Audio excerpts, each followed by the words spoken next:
All right, we back one more time. 419 Comedy Podcast. Today I got a special guest.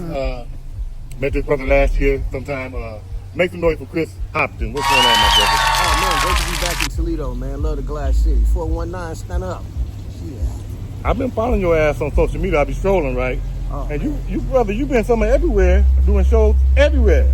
Yeah, it's almost when they say off like. Man. Most of my life, I was a dad and a husband.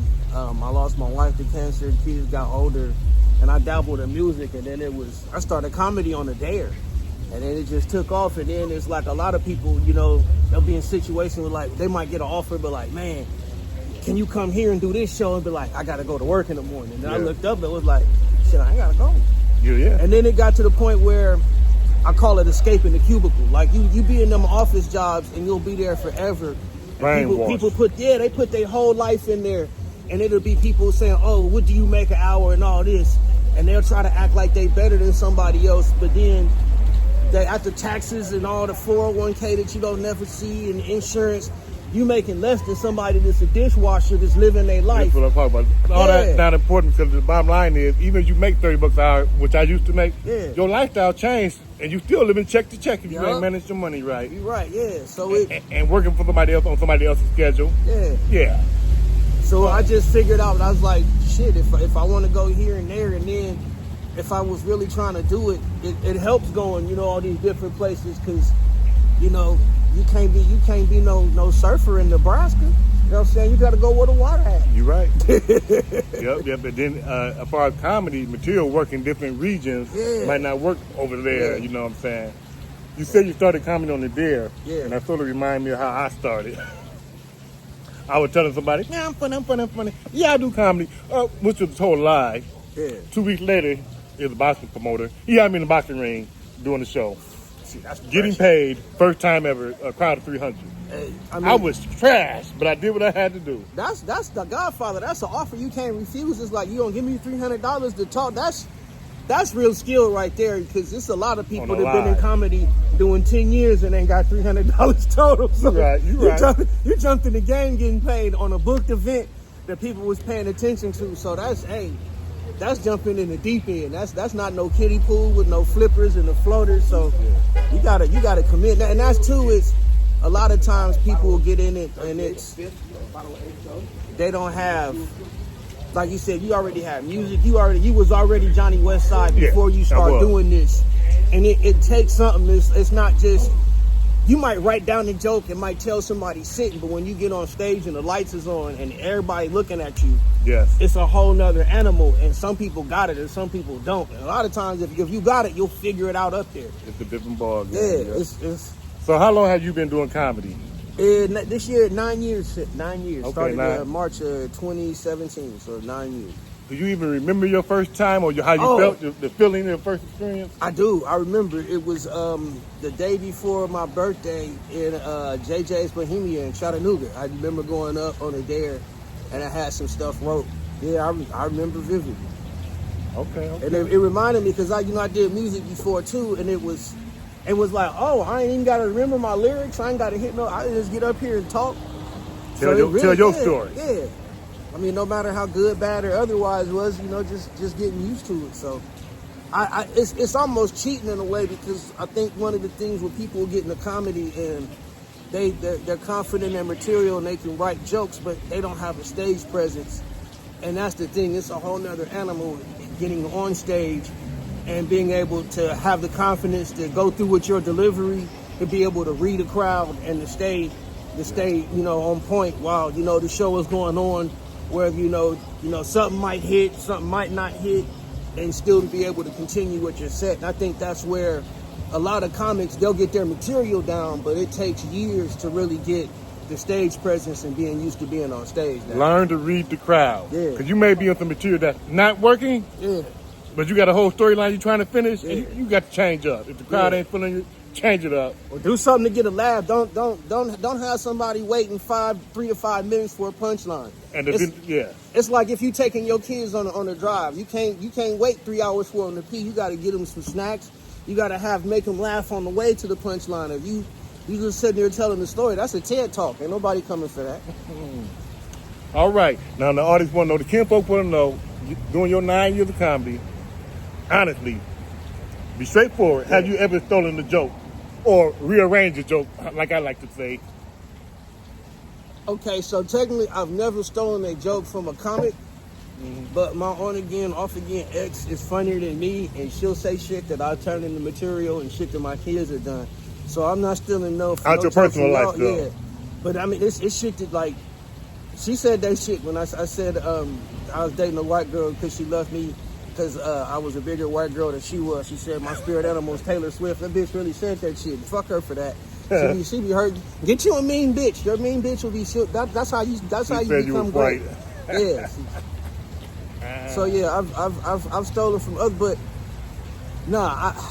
It would be like if something happened and you went swimming or whatever and you had some pants and you didn't have no drawers, you gonna go commando. I'm not wearing nobody else's drawers. You're not supposed. Don't wear nobody else's drawers and socks. Go commando. Go butt naked. But it's if you want to do karaoke, cool. But if you just like I saw a dude like the Riot in Houston, and his whole act was Mitch Hedberg. He had written new material, but he looked like Mitch. His whole delivery was. You can't do that. That would be like me trying to be Charlie Murphy. It's like I'm gonna say I'm guilty of not stealing a joke directly, but I take a lot of Red Fox material, I change it around. I ain't lying. Put my own spin on it and put it back out there. The man is dead, man. These jokes ain't going to the grave. They got a thing called public domain. You talking Red Fox? That was black and white TV. That's like if you sing Happy Birthday. I don't say direct that's joke. Public domain. Yeah. I take it, make a mind, change it up, and then throw it back out there. But you got some dudes that see somebody tell a joke Tuesday and be trying to use their material the next city on Friday. Yeah. And fuck y'all. Yeah, fuck them motherfuckers. But if anybody stole my material or whatever, it's a pleasure. I mean, I would feel so honored, that I'm at that level they want to steal my material. You like it my material from my big-ass girlfriend, Mildred. This heifer. I like them big. Ain't nothing wrong with liking big. This heifer so big, she like a goddamn, she like a bottle of water. Ocean. Every time she turn around, a fish fall out of her pocket. I ain't lying. Damn. My girlfriend, Mildred. Sorry, baby, I love you. Move right along. Tell me about your first love, man. Oh, it's a mistake. Don't do that shit. A mistake? Yeah, first, second, third. They all like learning. This court, this cheaters. Changes. Somebody finna run over the other camera. Finna run up with You're on a date? Nigga, what you know? It's all learning experience, stepping stone. I plead the fifth. He had the right to remain silent. My first love, don't. For you kids at home, just don't. Don't even. Okay. Get you a job. Wait till your second and third love. Don't get the first J-O-B. And get an alias. Yeah. She ain't got to know your real name. Hell, you're practicing anyway. Let me ask you, man, what you think about Showtime at the Apollo, man? Have you ever went to Showtime at the Apollo, or do you have any aspirational dream to perform at Showtime at the Apollo? Or the Apollo period. I keep naming the show, but... Ain't finna get my black. I mean, you're going to get booed or whatever. That's part of the game. I know. That's... So you'd rather go to Kill Tony, right? It's more popular right now as we speak. I put it to you like this. Showtime at the Apollo is like if you went to the Crunk Gym in Detroit and tried to learn the box. Kill Tony is if you went to a middle school and start beating up kids to eat boogers. Okay. So Kill Tony is that's the kitty. It's a minute. It's not the same. Well, and they'll roast you, but you get a joke book and you'll get booked. If they don't like you at the Apollo, like your locks be different. Your mama don't speak to you. Like you. But it's legendary. It's legendary. But if you bomb at the Apollo, you got to move out the whole community. You can't even be the mailman in the hood no more. But like that nigga. I like these legendary shit. Like I'm gonna tell you one thing. In my family, nobody in my family ever been to Harvard, so I figured I'd be the first one to get a rejection letter from Harvard. And that's what I did. That was gonna take my black ass. But they sent 5 rejection letters the same day. I said, damn.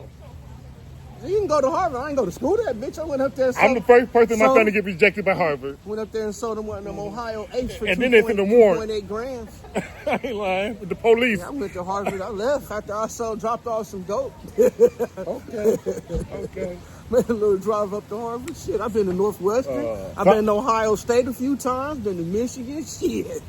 TCU, SMU, You teach Chattanooga. So I met you through the Dave Crumley open mic scene. Shout out to Dave Crumley.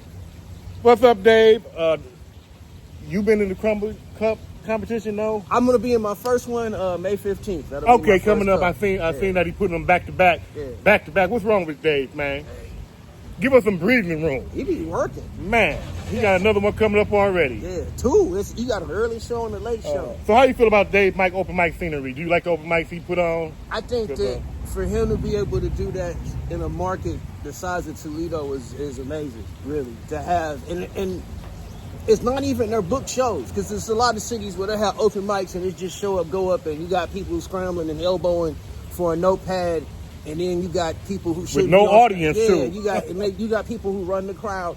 He takes the time to, basically get a whole list of, comics who are, experienced, first timers, no experience, be able to, make these lineups, have these book shows 4 or 5 times a week at venues where people show up and actually care.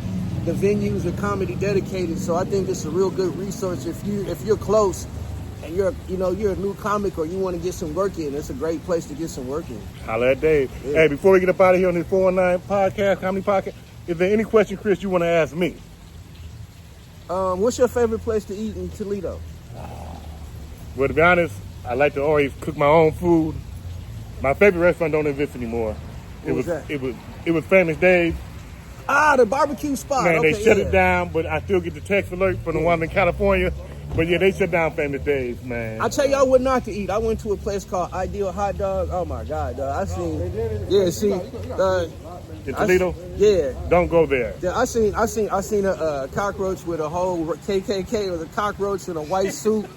Yeah, he was wearing a do-rag, but you know he was from the hood. No, it wasn't a do-rag. It was racist. It was a racist roach. KKK hood. Yeah, it was a racist roach. Cockroach. Yeah, it was a racist roach. Yeah, they didn't have no seasoning in there. Only seasoning they had was the dust from the ceiling tiles. So, man, fuck you, Ideal Hot Dog, and it stank. We would not be going to Ideal Hot Dog. It's not ideal for us. All right, we about to get up out of here, man. Until next time, we're going to holler at the 419 Comedy Podcast. Thank you, Johnny Westside. Appreciate you. If it don't make dollars, it don't make sense. Gotta get some chips in my pocket. I gotta pay my rent.